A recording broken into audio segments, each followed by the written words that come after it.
Welcome to the latest episode of Enterprising Minds. The whole crew's here. Alex, Ruthi, and Dave. We are going to touch on a topic that everybody's talking about already, so we'll lend our voices to that, which is AI's GPTs announcement from their dev day, and then talk about 2024 predictions, just for fun. And I think it could be fun if we come back next year to see how good or bad our predictions were. Why not be a glutton for punishment? So first things first, new feature tryout. I just want to make sure Zoom a while ago has said that they're going to do an AI smart summary tool. We have yet to try it out in our processes. So if you guys are okay, we can try that out and I can turn that on. Cool. Okay. So for anybody. What does it do? Well, let me read the window that just popped up. Meeting summary with AI Companion is now on. The meeting summary uses AI technology, which includes third-party models. Zoom does not use any audio, video chat, screen sharing, attachments, or any communications-like content, such as poll results, whiteboard, and reactions to train Zoom's or third parties' AI models. We'll send the meeting summary to invitees after the meeting ends, based on the settings configured for this meeting. Anyone who receives the meeting summary may save and share it with apps and others. The account owner has access to the meeting summary. AI-generated content may be inaccurate, misleading, and always check for accuracy. I'm pressing the got it button to signal that I understand. Or you can hit leave meeting and run away from the AI revolution. Exactly. So essentially what it does, my understanding of it, is that it listens to our conversation. It creates a transcript of said conversation, and then at the end of the meeting, we'll email either the meeting host or the attendees, again, depending on the settings, a summary of the meeting. So it will be basically who is in attendance, who said what, main topics, and then kind of elaborates on that. So I've heard of other podcasts testing it out to see if it's a good way to get a summary of episode recordings and then do like a summary blog post from that content where, you might add a bit of color or formatting changes, but for the most part, a summary blog of the episode and why you should listen to it is pretty much written for you based on the conversations you have naturally. So it'll just be a fun thing to test out and see. I know, but before we hit the record button, we were commenting on how just impossibly hard it feels to stay on top of everything that's happening with AI and all the different announcements. So, Ruthi, why don't you kick us off with topics that we were talking about before? Yeah. That's right. First, hold on to your Zoom summary. We're going to come back to that with 2024 predictions because I've got some thoughts. Okay. And teaser on Copilot as well. Okay, hot take. Ebooks are out. GPTs are the new thing. By which I mean, check out my chatbot. And this could be true of podcasts. Maybe podcasts are out too. But I think people like listening in the background. I think that's sort of a different ballgame. But seeing as ebooks are more of a reading-based interface, I think that whereas in the past people have done ebooks and you download the ebook, instead it's going to be some variation on interface with my GPT as the way that we interact with either content creators, brands, etc. It's going to be a slightly different model, right? You don't need to download necessarily a chatbot. Maybe you just get access to it. That's sort of my hot take. I don't know how much time people are going to want to spend on ebooks, let alone, published paper books. when GPT is a much more interactive way of learning, of digesting information. And bonus with voice, you can listen to it and talk to it as well as read and type. So I definitely have some thoughts if that's your premise. And Fire away. Okay. I'm going to yes and you instead of yeah, but as part of my continual evolution as a human being. I think it will be that way for a certain portion of people who enjoy interacting digitally. I think it makes sense for people who are creating a lot of content, who have an audience, who are already interested in interacting with them. I don't think it would be good for audience building. And I also think that I forget which episode we talked about it, but I remember equating AI earlier in 2023 to the industrialization of food and how it will be good enough for a lot of people, but for the people who really care and the people who want to have a good experience or want to be healthier, they will go with the organic, they will go with the slow, hard things to do, the more traditional ways of doing things, because either A, it'll be a more enjoyable experience. They learn better that way, right? Different methods of learning are better for different types of people. But then also just the experience of having a physical book and the intention behind that, I think allows for people to learn more deeply. Like I even did this recently with, I finally bit the bullet and became a subscriber of Harvard Business Review. And I did it because I kept bumping up on the article limits digitally. But then I realized I am more likely to read this if I have a physical thing. So I also subscribe to the physical magazine. And I have to tell you, getting a glossy magazine in the mail, other than the really crappy community coupon books, is actually a really nice experience that I think a lot of people are forgetting about. It's nice to receive mail that actually means something to you and not the like, please send money things that you always get. And being able to sit down and focus on an article, put it down, walk away and just have it be the thing that I did for a little bit is just a much better experience than what I can do online digitally. Of I can take an article and have it summarized via AI and I can get all of the perfect little points, right? But I don't have a depth of understanding. I haven't mulled around the ideas very much. I have only just gotten that surface level interpretation of whatever the content was. So I think ebooks will be an important signal for other things, right? You might be able to get more audience.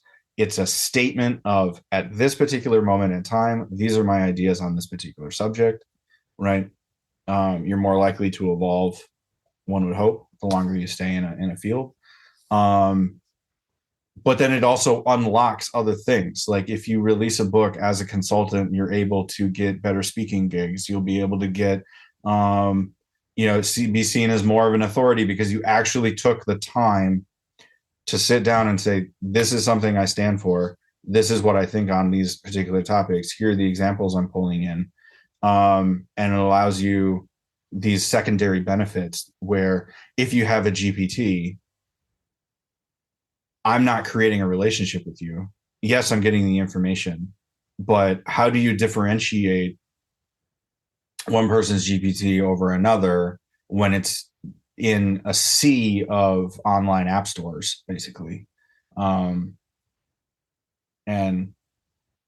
yeah, Anyway, I can keep ranting, but I don't see it replacing other things.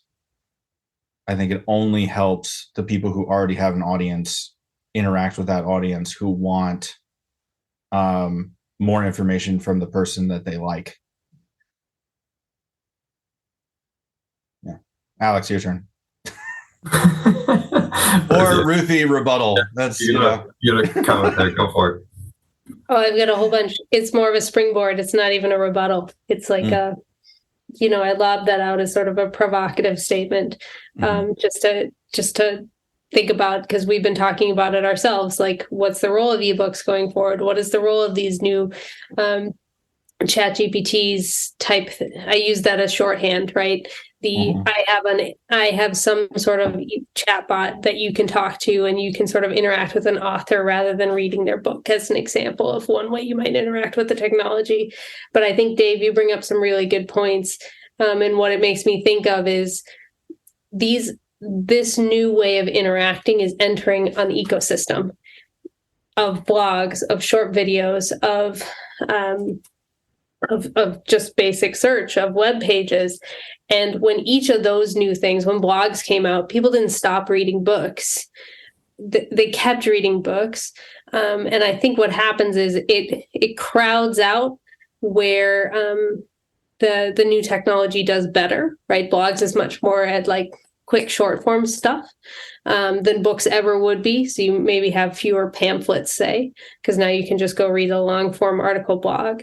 So it crowds out in the spaces where it does better, but then it allows the remaining mediums to do more of what they do in that sort of niche space. So I think it's going to be an and, to your point. I think all of these different ways of interacting with AI chats are going to be additive, and they're going to find their niche, and you'll interact with them in addition to all the other mediums, and where and how you interact with the different mediums might depend on the subject matter. I think as a brand or a content creator, there's been a reliance on AI just to take your same content and create it in that many different formats. I was just thinking about the pain that any social media influencer has right now. You have to have a short form for YouTube Shorts, a long form to basically get better ad revenue. You want to do a TikTok, then you're doing Stitch with those, so then you're constantly finding other people to then tag team, basically create partnerships or work off of their content and their kind of virality. And then you're creating the next piece of content, the next and the next and the next. And it's like, even as, think of like a self-published author to continue that, that role. That's a lot of content when they're supposed to be writing the sequel to the book. That's a lot to create. Well, and I saw a thing on LinkedIn, and I apologies, I forget who it was. It wasn't an immediate connection of mine, but somebody who was commented on it. They were somebody who wrote a book on a marketing topic, and they uploaded that book into the GPT. Then they uploaded all of their blogs and social posts that they did previously, and they created it. But while they were doing it, they realized anybody else could take any of my content and upload it and create one of these GPTs under my name. There are no guardrails around, do you own this content that you are training this bot on? Right. So there's going to, like, all of these things where it's like, if you were to take somebody else's work and then create something off of that. Now, granted, there's fair use. There are all these exceptions for education, but fundamentally it's like stealing ideas and other content. If if I was to take like a Scott Galloway book and then incorporate that into my GPT, that is technically infringement, right? Because I'm claiming that as my own by promoting out this GPT that uses this other content. That's difficult because you're talking about source material as well. Yeah.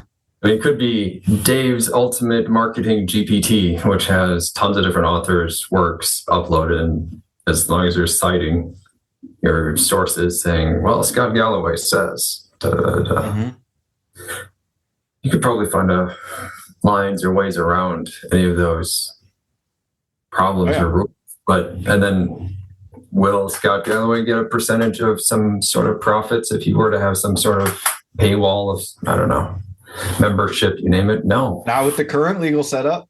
Yeah, not with that setup. I mean, they would just be noted and remarked upon. But then again, or you get a massive list of cease and desist letters from any of the writers guilds, and if you're discovered, right? But that's only going to happen to the most successful GPTs when they find out that, oh, hey, my source material is in this, that, and the other. Like, the authors that are suing OpenAI right now under the class action. So what's the line there between basically a marketing textbook? This is just the interactive version of a marketing textbook, and they're citing a very long set of sources if you ask for it. If you were to rename all of their content and say this is Dave's words and only Dave's words. I'm not sure there is the citing piece within the GPTs. If there is, that's a great step, and I like that. If it isn't, it's just more of the bad content of people stealing blog posts from people because it's out in public and they think they can, yeah, I mean, there's a certain culture within the the internet space where like stealing is okay and they're happy about it, and they'll even like contact the content creator to say, hey, look what I did with all of your content. It's like, seriously? Talk to my lawyer. Like, Paul Reutzer of the Marketing AI Institute talked about on their most recent podcast about how people have actually done this with him and his content. They've taken the blog posts and the podcasts and everything else, and then repackaged it under something else, and then sent him a link to the stuff as if he would be happy that they stole his ideas. I'm seeing that more and more on TikTok, Instagram, with reels and shorts of straight up somebody else from that same platform's content. Like not reposting it, not linking to it, not trying to give any credit whatsoever, but instead saying it's their own. I mean, they'll crop out basically the person's face or something, and the camera angle looks a little odd the entire time. Stuff like that. It's like, come on. Yeah. I don't know how far that goes. Let's move to Ruthi, unless you have a point right on that. I do. I want to run in a slightly different direction, not on this, which is a bit on the depressing side. And I so appreciate you guys think about these things, because I'm just like, oh, just do it. It'll be great. It'll be wonderful. You guys are like, wait, but people in the internet aren't always great.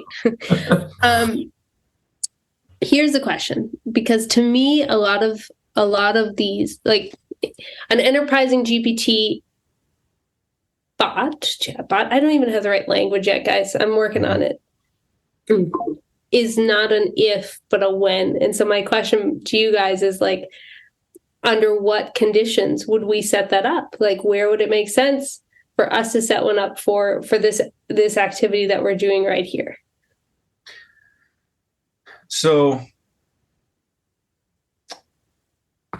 in one of the podcasts I was listening to this morning when I was getting ready for the day, the person interviewing or being interviewed about the GPT announcement said, you know what, the GPT piece is really, it's reframing what people typically call agents. Right. So if you create something that it is supposed to do a specific task for you, like chatbots in their traditional sense, this is something that we've been doing with company content for a lot of years for the customer service chatbots. Here's our web structure, crawl our web structure to find all the content to assist with the, customer questions. Here are all the FAQs we've ever created, digest that and have that ready to go so that you can help out the customers. Here's phone logs and transcripts from, all of that. We've been doing this for years for that very tiny specific thing. But now we're blowing it out to also creating the demand generation content, creating, content that's supposed to represent you as a personal brand or your company as a institution, that's where it gets really dicey, and that's where you start getting that liability piece, because it's no longer just your content. It is now everybody's content. And as much as people want to believe in, Wikipedia is this like one source of truth. No, it's not, because people are constantly editing it. They're constantly hijacking profiles. And there's a lot of people doing a lot of work to try to keep it this nice kind of pure thing. But it's an arms race, and it's not a single source of truth. It is it's a source of truth, but not the, right? Yeah, I don't know. Clearly, I'm still processing it and trying to figure it out. I think all of us are, but I'm trying to cut through the hype around it and so much of the tech bro stuff, whereas this is going to be like the best thing ever and it's going to be amazing. And like, really? Because Google Glass sucked. Like, and everybody was stoked about that too. Yeah. I could somebody else just throw one different example in there. I was just thinking of all the wikias and kind of the side ones that are made for different fandoms. Yeah. So if you want to know what Chewbacca's race and what planet he's from, you could create a Star Wars wiki or Star Wars GPT, and you could ask it request, see whatever Isn't it Wikipedia? Yeah, there's a Wikipedia for that. Yeah. yeah. I don't know why I know that. But there's a very ad-covered experience for just about any TV show fandom out there that exists, and those experiences aren't very good. I mean, we've talked before about like recipe blogs. Recipe blogs are awful, and they have been for over 10 years. Like literally that format of ad-covered. I first made an apple pie when my grandma came over. What? I don't care. Give me the apple pie recipe. I mean, like, well, what on earth is all these ads and pop-ups that are trying to cover just the simple ingredients and the 3 steps I need to know? Like, come on. That experience has not changed. So if we could update any of those experiences to something a little bit better, I think you're going to see a population shift over to that. The other thing I was thinking about during this whole thing, to take a little bit of a twist in this conversation, is also, what does the audience request and require? Right. The holiday season's kicking off, and I've been looking for some unique gifts, and I can't tell you how often I've come across the exact same gift from I can't tell you how many different places that say it's their unique thing, which it isn't, which it's like a table-side tented piece of wood that you put your book over so it holds the page. I don't know why, but that seems to be a popular gift right now, and my gosh, they're all over. And I was just thinking back to, okay, how many people do I know who really like reading paper books versus a Kindle, and are reading books versus scrolling on TikTok or, Twitter, LinkedIn, whatever, source of newsletters that they prefer? And getting down to this, there's a certain population that will continue to follow and require paperback books. And there's a population who's really going to love ebooks. And there's a population who's really going to get into, GPTs. So we're creating content again for these different audiences, but I think these audiences will persist and continue to exist. I mean, maybe we're talking about 2024 predictions here, but I don't think ebooks are dead. I was looking up this stat because I was trying to figure out exactly the date and number, but Amazon, they put a limit on how many ebooks you can upload as an author per day. This was in September of 2023 here, September 18th. And they've limited, so now you can only upload 3 a day. You're an author and you're uploading 3 new books, 3 new ebooks every single day. And that was because of the giant, amazing amount that has now been created with AI, and some authors threw their name on it and created an ebook because it's the fast way to get that content out with their name on it. But this is the next piece. Why would Amazon do that? Why would they want a flood of ebooks? I mean, that sounds like a terrible thing to deal with, but they're a marketplace. So there has to be an audience, a purchasing, paying for audience who is interested in this explosion of content and says, yes, finally, my random niche, I finally have a book for this, or my random interest, I finally have a book that tells me something that I'm interested in a certain way, or I'll finally figure out what it would be like if George Washington and Abraham Lincoln were brothers in this random story.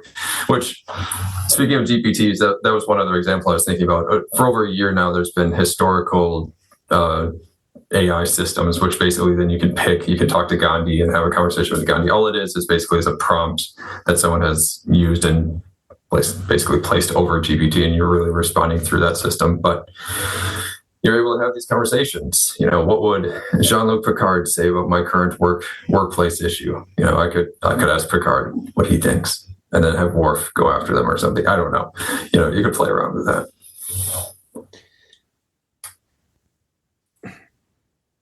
That has always been true of the internet, though. There are some wonderful things that people create that on the face of them are totally useless, other than, oh my God, I can't believe this exists. Thank you to whoever made this exist. But that's usually where it stops, right? I mean, there's no repeat purchase. There's no... Sometimes. It depends on... And there's one, this was from years ago, and they published a ton of them. It was a list of romance novels between dinosaurs and people. And there was sequel after sequel after sequel being published, and became like an internet meme, because you're like, no way. And these covers were just hilarious. The standard romance cover, except there's like a velociraptor there. And you're thinking, this can't exist. And then you realize that there's like dozens of these things. Because there's an audience somewhere that must be purchasing this and really interested in this, or an author who is just diehard of saying the world needs my content and is really after it. Wow. I mean, there is a weird niche all over the place. I mean, think of like the subgenres of any music style. Mm. There is a ridiculous number of subgenres, and they are continuing to be created every year. 3 years ago, I think, maybe more, Dee Snider, the lead singer from Twisted Sister, released a solo record that was produced, and all the songs were written by like Jamie Josta and some of the Hatebreed guys. So it's this like super East Coast punk metal sound with Dee Snider singing on top of it. And it's that perfect example of, okay, I like the songwriters who are a part of this project. I'm going to check it out. It's a little kitschy that it's Dee Snider on top of it. But oh my God, I didn't know I needed that record. That record is so good. It was completely the surprise of the year, where I'm like, all right, everybody's going to laugh, but you need to check out this record. Because it was so over the top. And I think the first single was, For the Love of Metal. And it was just like 80s hair metal, but heavier. And you're like, I don't want to admit I love this, but it is just absolutely something I need in my life. So you get this explosion of content, which allowed that to happen. I don't know. I mean, I was trying to think of the popular song, but it was from an EDM artist, but he decided to go with a country beat. And some people asked him, like, why? Like, that's just kind of an odd choice for your current crowd. And his response was, that was the way to cut through the crowd, because I was basically looking at what have everyone else done, what have they produced, what have they used and sampled, and the thing that really was missing was country. And as it turned out, his blend of music plus country beat to it worked really, really well and became a top single. Mm-hmm. Like, it was a weird thing, but it was caused by this explosion of content, and somebody then taking a unique perspective, a little tilted perspective, and then saying, how do I cut through this and do something a little bit different? And they found a crowd. I wouldn't have expected it, but they found a crowd. So I don't know. I mean, GPTs, ebooks, all these different things, all these different publishing methods or content methods. If there's an audience, then I guess it works. I mean, I'm taking an oddly like straight capitalism view on this, but they're selling it. It's working. People are buying. The other thing that it makes me think of, not just like the industrialization of food, right? But also, if you look at what happened with Napster and the purchasing of music with like the industry, as well as the simultaneous gains in technology where you no longer needed a studio, like a studio that you rent out at $300 an hour, right? You have a studio at your home and is now good enough that you can make, album quality demos from your house. Those two things I feel like are really good descriptions of what's going on now with the GPT thing, right? It will become possible for everybody to code or to release their own chatbot. But just because you have the tools, right, doesn't mean you're actually going to do the thing or see it to the finish line, right? And it's having the hundreds of thousands, millions of people all taking their different variation of, I've got an idea, let's make a chatbot out of this thing, from which I suspect will emerge, here's what these things are really good at, and here's the value add. Right. eMarketer had an interesting interview. They were going through some data points about chatbots and people's perspectives on them. And really, they scored well in one area, and it was immediacy. People love the fact that they're available 24/7. Overall, they're not very satisfied, but if they have a very simple query, a really simple question, it's a great way to basically sort through the website or the terms and conditions or return policy or whatever on earth it is to give them that little piece of information that they're looking for and be on their way. So thinking about like from a funnel statement, like that's probably a good majority of people who have just a quick question of, do you have a 30, 60, 90-day return policy? Because I realize it's been a month and I need to return this. Like how often does that come up to a retail store? Probably pretty frequently. Like little questions like that people are searching and Googling, just giving the quick answer. I get that. And that's actually one of my predictions was basically the improvement of chatbots. I really think that as those systems get better, it's a two-part piece. And I think that's even can be a limitation of the GPTs as well. The second piece is source data. Do you have source data that's cleaned up, available, parsed out well enough? Is this random copies of some random book, a booklet that's somebody then tried to make a PDF out of, and then they uploaded at a really crappy resolution? And if you got a whole library of those, that's not exactly great when you're trying to somehow take that content and then turn it into a chatbot. So there's that two-part piece of, do you have the content? Do you have it in a readily available format that the bot can then turn around and use? And what those requirements are, and training people to get their content in order or to use other systems, OCR systems, text recognition systems, you name it, to be able to like pull and grab that copy and get it in that state. That is a piece of education I don't think is out there yet of what does it take to make a good chatbot? Well, it takes great content that you need to have. What does that mean? That's a good question. And I think that's the next stage with the chatbots is the company education, the source material education that needs to happen. And that's a good point, because I feel like, Microsoft is a great example of this with Excel and Word and all that. You release all these features. Yeah. Right.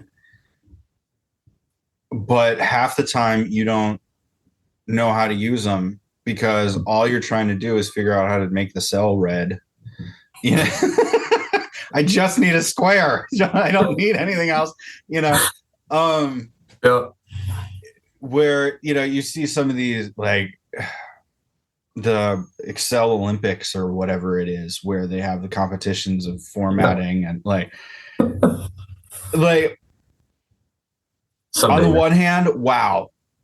Like it's always cool to see somebody really good at what it is they do. On the other hand, oh my God. That's all you do every day, in and out. Like, what? I don't understand that. because it's so far from how I choose to live my life and what I find interesting. With the proliferation of content, though, I do feel like it just exacerbates the problem that we already have with getting ideas out and building an audience, right? It drives people toward what is already successful, to trusted names already. And, you look at like, okay, why would I release a book over a GPT thing? I mentioned a little bit on the top of, okay, you get these secondary effects of, being able to speak at other places or whatever. Sure. But if you release a book, you also have a lot of the kind of PR benefits of a book tour, all of the radio interviews, all of the content that's built off of that, right? Because the radio station is going to be putting out their blog with a link to the interview and the clips from those conversations. You also get to go, speak at some universities that might want to interview you on the things that you put out, because they might be relevant to a course. And so you are slowly building that audience through your expertise around a particular topic. And yes, you have to sit and promote your ideas as much as you do create them, right? I think a lot of people, we don't focus enough on the promotion of the ideas. It's just create a whole bunch of them and then you'll be successful. And I think, all of our conversations in, late 22 and 23 has just been create as much shit as possible and hope that it works, right? But no, you still need to be strategic about it. You still need to have it ladder up into something. Yeah, there's an interesting divide. I almost think of it as an SEO, SEM divide of which direction do you start with? What's your kind of mental state or baseline theory of if I find the best keyword research, I'm doing this all offline, my audience doesn't know I'm doing it, and I go through all this information, I pour through all this data and figure out basically what's going on, journeys throughout my website, analytics, response rates, you name it, and pull this all together, I can come up with the content that will have the terms that will somehow attract and become a magnet that will somehow pull in this brand new audience. Yeah. Then you reverse that and you just look at it from a paid search world and you look at this and say, okay, what do I have that's worthy of promotion that would be worth spending money on? And how do I basically take this and basically push this in front of this audience in such an engaging way that it'll attract them and pull them in? It's I guess it's a little bit of a push and pull sort of dilemma, but yeah, AI is fantastic at creating content, but you're absolutely right. I mean, your book tour happens because you have an agent. You have a PR agent. You have an agent who's helping you schedule all these things, who's working with you because your job is to write the book and to show up and be a good personality. Your job is not to figure out what bookstores can be available in Newark on the day you happen to be there. Yeah. But that's what your AI is for, guys. AI agent to help book the book tour. Didn't land the way I hoped. I want to segue off of, because you sort of kickstarted it with your prediction for 2024. Yeah. Do you have more on the rise of chatbots? Do you want to take the next one? Otherwise, I will list a couple. Go for it. You're Dave.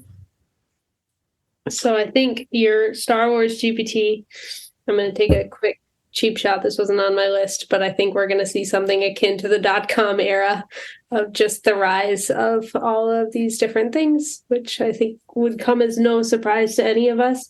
But one thing that it reminds me of is sort of, if you take a look around the history of electricity, there was a period in time in which the sort of new thing and the way to succeed was to add a little bit of electricity to a bunch of things.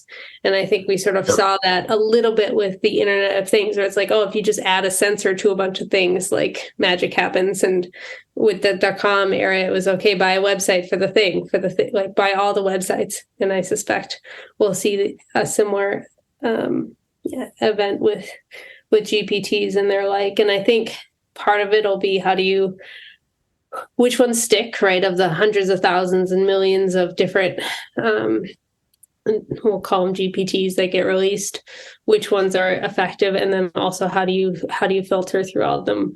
Is it a Google search type equivalent that allows you to do some of those things? So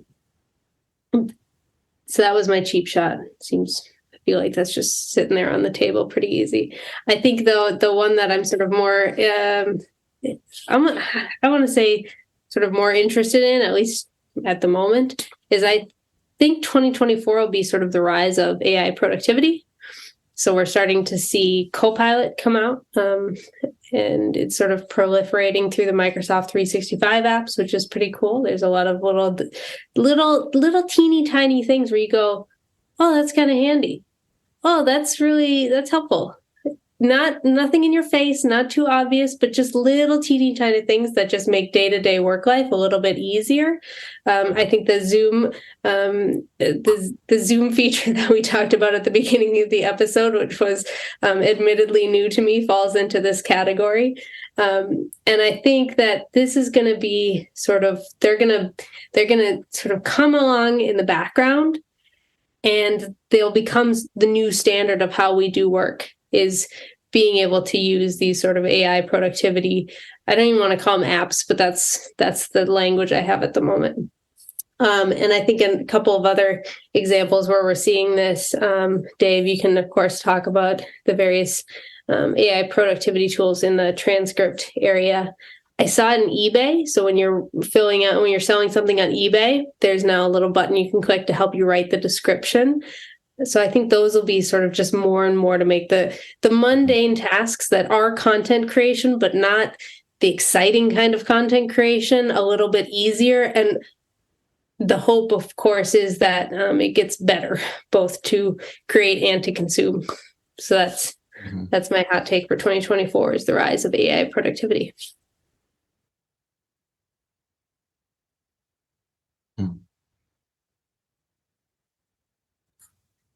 Dave, you're up next. Yeah, no, I You gonna respond? I love geeking out on productivity hacks and creative processes and stuff. So part of me wants to just kind of fast forward so that we can talk about whether or not it happened. But anyway, we're in the present. We're here now. Yeah, I agree that the quote unquote entrepreneurs of 2023 that basically, put a wonton wrapper around, GPT 3.5 or 4, and then sold it as something new. I think all of those companies will die.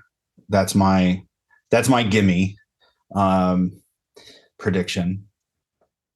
There'll be a lot of them that just won't be needed, because I've even noticed that for me, like one of my takeaways this year was, okay, I signed up for a number of these things because it was just easier while I was figuring out how to prompt, kind of the new skill of this is how you talk to a large language model to get the result you want. Having the shortcuts of a tool that already had those kind of prompts built into the background was extremely helpful. But then I figured out how to do it without that, which now it completely has voided any of the reason to spend $20 a month with them versus, OpenAI or Anthropic or whatever else. So yeah, getting it straight from the source, I think will be a thing. My larger swing for the fences kind of prediction, I think we're going to see both Apple and Google finally announce their language models, or their, so like Gemini with Google, to go against OpenAI, and then Apple. I know they've been very quiet, and it's dinged them for not having an AI. So it'll be interesting to see what their response is, because you talk about a captured audience. A lot of Apple users, and I am completely talking about myself here, are so ingrained in that ecosystem that if they do launch something that works well and plays nice, that will be an absolute game changer, because of people being able to adopt it and use it, right? You wouldn't have that hurdle of, okay, I need to go create a new account. I need to go do this. It's just ingrained. It's already inside of, FaceTime and Siri and, your messages or whatever else, with whatever new update. So yeah, those will be my two. I'm sure I'll think of more. But yeah. Alex, what's up on your end? So one of my last ones is the continued proliferation of advertising to the point where there is some sort of rejection of it. So, and I mean out of home advertising, actually, not even digital advertising. Again, eMarketer, love a lot of their reporting, especially their daily podcasts. Kind of keeps me informed on a lot of the different kind of marketing news that's out there. And this one's a little old, actually. But it's the one that honestly broke me. Like, there's the straw that breaks the camel's back. This was the one that I just couldn't take it anymore, because it was like, no, we've gone too far with advertising. It is putting LCDs into the coolers of convenience stores. So as you walk up to the refrigerated unit that contains the milk, pop, whatever, there would be an ad playing on the door as you open it. And that one got me. That was the one that got me, because it was like, no, this is too much. I already at a gas pump now, and they don't even allow mute anymore on those screens.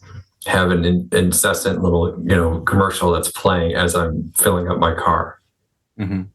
And if I walk into the store, there's ads everywhere that are on paper, printed off from different manufacturers or different products, beef jerky, you name it, some sport drink, you name it. Like, there's going to be a lot of advertising that you see within a convenience store, but just that added level of grabbing attention through the interactivity of something that's a digital advertisement versus a physical one, as well as now allowing real estate to then be purchased on that cooler much more easily. So you could do programmatic solution, or worse yet, a Minority Report-esque retargeting, where you see something that triggers a purchase or something that you can then turn around and create a more personalized advertisement for. No, I'm done. I don't know. There's got to be something that's going to rebel against this and be like, no, we're done. This is an information overload in a way that is not requested and not wanted. There's two reactions that I have when you say that. One is, what took you so long? Because 15 years ago, they put the screens above the urinals in bars so that, you're trapped and you have to look at them. Yeah. Literally right in front of your face, and you have a choice. Yeah. So that's what got me, even when I was in high school. I'm like, man, forget this noise. But then also, what are you trying to do in a convenience store with that advertising? You only are reaching for something you already want to buy in that situation. If you can even see it around the ad, you can hope that it's cooler. Yeah. Right. So you have to open the door anyway, which nullifies the ad. And the ad's not about to convince you to grab something else unless... 2 for $4, maybe 5 promotion. Grab the orange one, not the green one. Right, we're out of the red one, so buy the blue. Right. I mean, this is just an extension of the icky recipe websites with all their ads extended into the real world. We're selling eyeballs. That's all it is. And if I'm a company who's buying that real estate, well, the more recognition and reminders and familiarity I have with that customer or potential customer, the more likely they're going to remember and feel good about me in the future, because they won't remember that was the one time that I had that ad that was annoying me. Yep. So we'll throw in the BMW advertisement. It's a cheap neighborhood. We'll throw in a cheaper one. So here's a question for both of you as a follow-on to that. Yeah. If AI makes content massively more easy, And then advertising is bonkers, which we've known for years. Yeah. And that needs to change. Do we start seeing companies take the risk to do heavier lifts and more costly attention campaigns and, consideration things? Like, will we start seeing more kitty litter 5Ks or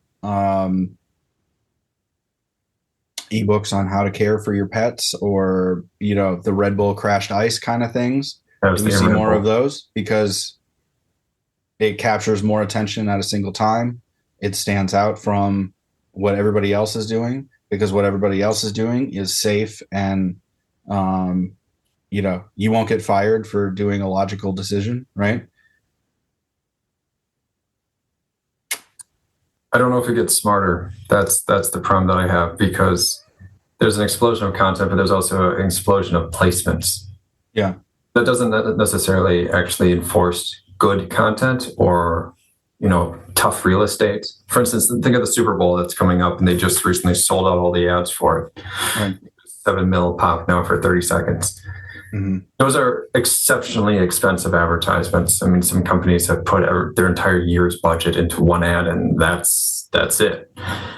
And those ads have to then be good, and they're judged being good or not. And they're right next to a whole bunch of other ones that are pretty good quality. So they're going to be quickly forgotten if they're not interesting or poorly done or poorly executed to some degree. Right. So that makes it difficult. But when you have ads everywhere, that ad placement real estate is cheap. The remnant advertising for, the 3 a.m. shift at that convenience store cooler, that's going to be pennies. I mean, that one's going to be a really cheap placement to they throw an ad up at that time. You want to do it during when everybody's going to grab their coffee and bagel in the morning, that's going to get the real estate's going to be a little bit more expensive. And that will push to have better quality, because why would you invest in something that's low quality?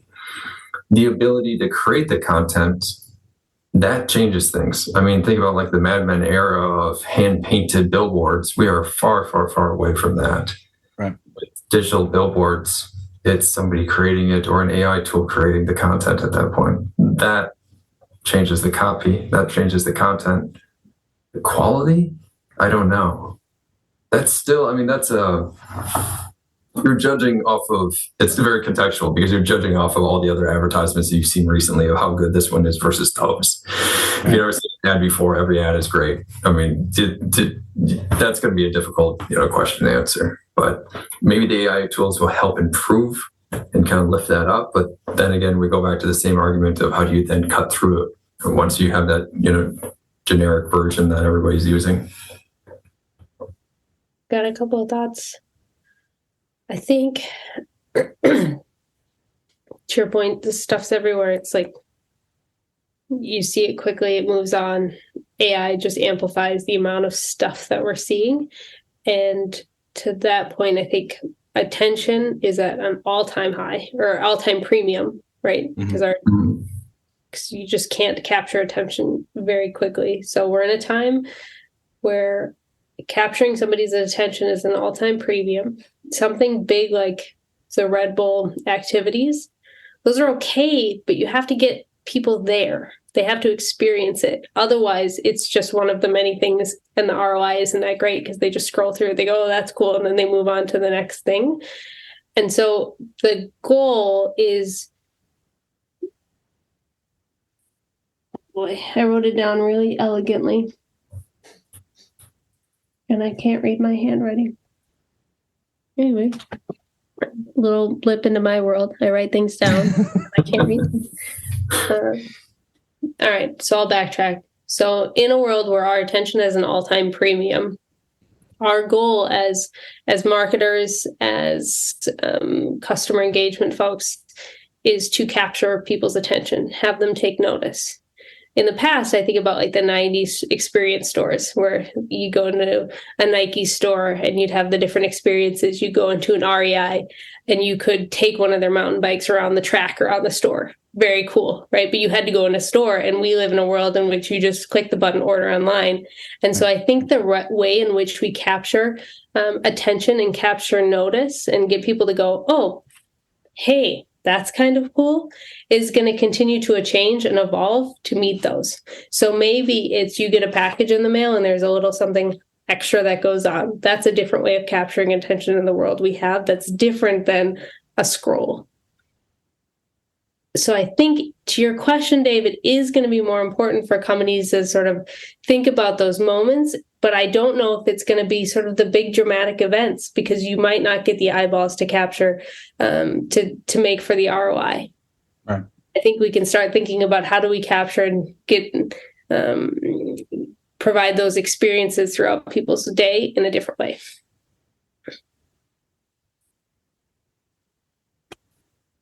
Dave, what are your thoughts? It's a great question. So I want to be, this was my attempt at being, positive. However, I do think if you look historically, and this is where sort of the digital culture always leaves me wanting more, because it's always what's the new shiny thing, and they completely forget about what worked previously, or we've experienced this in a different way previously, right? So like billboards, for example, Alex, you and I talked about this in a previous conversation, either on or off record, on things we did with clients to underline the point of, if you are doing a billboard by a highway,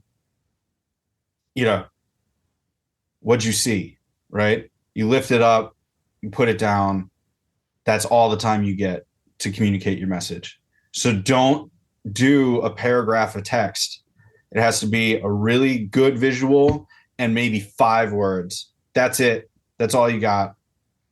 And people still can't do that correctly. And they've been around for like 100 years. Yeah, there's even automated tools that help you determine where eyeballs will be and everything else on those billboards too. Right. And they're still crap. So it's like, even with the tools that are there, I really think that the AI stuff, as much as everybody thinks this is going to be game changer, it is in certain ways, very specific ways, right? Not necessarily, universe shattering, because the way in which people use tools that are already available to them, it doesn't, there's not 100% adoption rate of your marketing automation suite, right? And if you can't figure out copywriting for 5 words, what makes you think you're going to do it with automated 500? There has to be a knowledge and a respect there for the medium and whatever it is. So I don't know. I mean, obviously we're still thinking about it. We're still working through. It'll be fun to see how right or how completely wrong we are next year with these predictions, especially with how fast everything's going. I don't have to read email sometime in 2024 because AI is doing it for me. I call it a win. Let's do it. Well, so actually that's an interesting thing. Like, and we'll talk about this on multiple episodes, where earlier this year I was reading, so I wasn't reading, I was listening to the audiobook of Satya Nadella's Hit Refresh, which is an old book, but still valid, especially with what he's doing with Microsoft and AI now. But he specifically talks about how artificial intelligence and Cortana in the Halo games is Microsoft's ideal for how they want AI to be. So that to me is a really interesting reference, whether or not we get there anytime soon. But if that's the North Star, even for one of the 3 companies that are, investing a ton of money into this, that becomes very interesting, because then, okay, what is it that Cortana is not good at in those games? And that's anything physical. And it's she still needs to be applied to whatever the problem is, to find the data, to find the whatever. You still have to get there, right? So I guess that will be our little cliffhanger for future episodes. Thank you all for hanging out, listening to this. Go see the transcript of this on davedoughertymedia.com, where you can find all the transcripts, links to stuff that we talk about. Drop your comments on YouTube, or rate and review on the podcast players. That helps us out, get more people involved, more people asking questions. So yeah, thanks a bunch. Have a great weekend, and we will see you all in the next episode. Cheers. Yeah, thanks all.